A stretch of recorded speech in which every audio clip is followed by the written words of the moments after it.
Infantino in big trouble. UEFA votes 55-0 against him. Now they want him out. Gianni Infantino just got voted against 55-0, and the people who want him out aren't fans on social media. It's UEFA, the entire confederation. Every single one of Europe's 55 football federations in agreement on the same day that the man running FIFA has lost their trust. 0 abstentions, 0 votes in his favor. That kind of number doesn't happen by accident in football politics. It happens when an entire institution decides it's done staying quiet. UEFA put it in writing. The current leadership of FIFA has lost the confidence of UEFA and of a large part of the wider football world. That's not an insult tossed out in a press conference. That's a formal position, published on the record. And it landed less than a day after Infantino was forced to kill the biggest project of his presidency in under 3 days, once the entire sport turned against it at once. So how did we get here? Fast. Watch the timeline. Monday, Infantino unveils FIFA Forward Enterprise, a $20 billion scheme to sell off minority stakes in World Cup broadcasting and commercial rights to private investors. He calls it a funding revolution. Football calls it a hostile takeover of its own soul. Within hours, UEFA convenes an emergency vote, 55-0, to boycott the next World Cup outright if the plan goes ahead. Not a split. Not a compromise. A unanimous wall of rejection from every European federation, standing together against their own governing body. The backlash doesn't stop at UEFA's door. CONCACAF says no. The Asian Football Confederation says no. The European leagues call it reckless. FIFPro, the Global Players Union, warns it would turn the sport itself into a tradable financial product, like a stock, like a hedge fund position. A former U.S. soccer president resigns on the spot, in protest, rather than stay silent. Even outside football's own walls, the UK Prime Minister goes public. The World Cup is not for sale. By Friday night, it's over. Infantino scraps FIFA Forward Enterprise entirely, admitting the plan had created the kind of division that no longer serves the game. 5 days. That's the entire lifespan of the plan, announcement to collapse. An entire presidency signature project, gone before the weekend even started. This should have been the end of it. It wasn't even close. Because when UEFA's statement dropped the next day, it wasn't a eulogy for a dead business plan. It was an indictment of a president. Read the language again, because every word is chosen. We can no longer tolerate secret schemes, run on fast-track timelines, cooked up by faceless individuals, of dubious benefit to the game. Those responsible must be identified and held accountable. No hedging there. That's a public demand for an investigation, issued by the sport's most powerful governing body. Then UEFA does something even sharper, something almost surgical. They dig up Infantino's own words from 2016, the year he was first elected, when he promised transparency, when he swore the money of FIFA belongs to the game, not to the man at the top. UEFA's verdict, printed in black and white right next to that old promise, he failed to deliver. The very deal he just tried to force through, they wrote, was the opposite of transparent. Not criticism, a receipt. UEFA didn't just attack him, they built a paper trail and they've been sitting on it. Here's a detail that suddenly matters. UEFA President Alexander Cheferin skipped the 2026 World Cup final, at the time barely a footnote. Look at it now next to this week's statement, and it reads completely differently. This is a man who appears to have been quietly building a case for a long time, and the collapse of FIFA Forward Enterprise just handed him the perfect moment to make it, loudly, in public.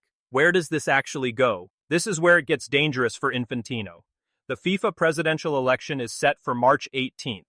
Candidates have until November 18th to declare.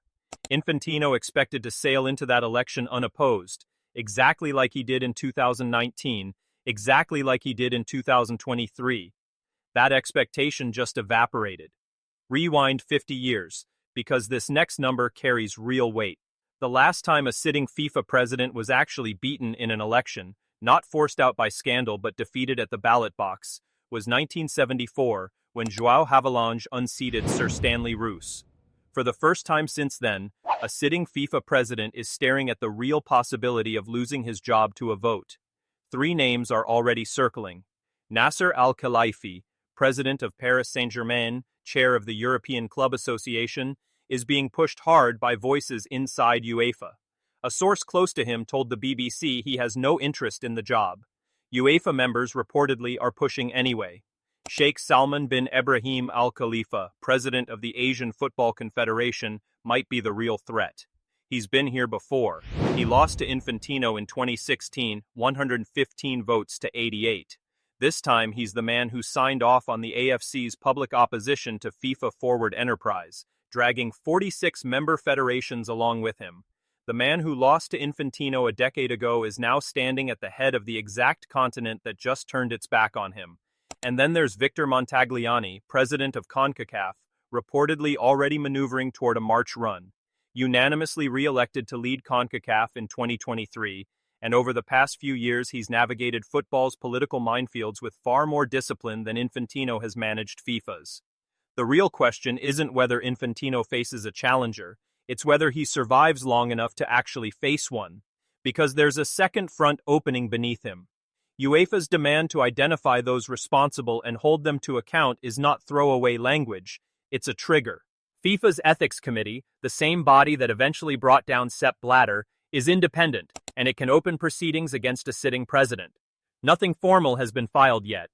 But when the sport's most powerful confederation publicly brands the president as the man who broke his own transparency promise, that's not noise. That's step one of a process built to end careers. Here's the counterweight, though, the piece that could still save him. Infantino's defense of FIFA Forward Enterprise was that it would have doubled annual funding to FIFA's 211 member federations from $8 million each to $20 million each.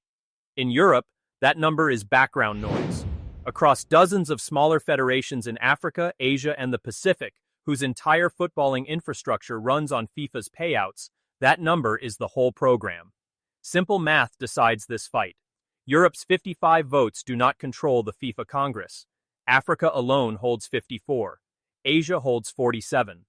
If the smaller federations believe Infantino's plan would have delivered real money for them, and that UEFA killed it purely to protect European self-interest, his support outside Europe could hold rock solid. That's the bet Infantino is making right now, in real time. It's the exact same bet his challengers are making, in the opposite direction. What's different this time isn't the scandal itself. FIFA has survived scandal before. Qatar, Russia, the entire Blatter era. Criminal indictments that reached the very top. It survived every one of them because 211 federations, most financially dependent on FIFA, kept re-electing whoever sat in the president's chair, no matter what. Look at who's throwing the punch this time, though. Infantino was elected to clean up after Blatter. He has now been told, in an official written statement by the confederation that represents the majority of the sport's elite talent and its financial engine, that he failed to deliver the one promise his entire presidency was built on. UEFA went 55-0 to boycott a World Cup he runs.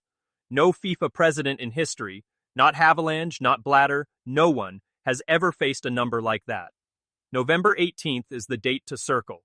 If a serious challenger declares, Sheikh Salman, Montagliani, or a name that hasn't surfaced yet, Infantino is fighting the first real campaign of his career.